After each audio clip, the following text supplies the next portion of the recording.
আসসালামু আলাইকুম রহমতুল্লাহ। দেখেন, এটা অনেকে হয়তো চিনেন বা অনেকে হয়তো চিনেন না। এটা হচ্ছে সাজনা পাতা।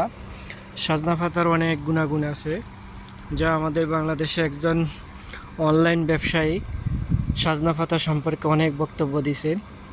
আপনারা হয়তো অনেকে চিনেন, ঘরের বাজার জামশেদ ভাই।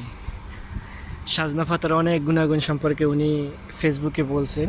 তাই আমি আজকে প্রায় অনেক সময় সাজনা পাতা নিয়ে ডাল দিয়ে পাকাই বা সবজির সাথেও দিই, অনেক স্বাদ লাগে।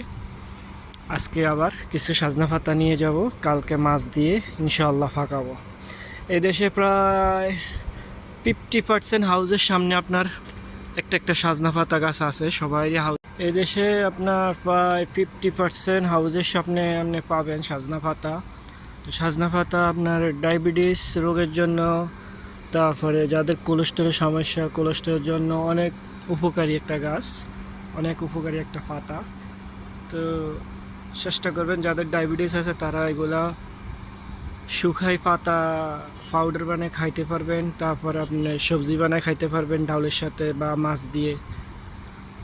ওকে বন্ধুরা, ভালো থাকবেন।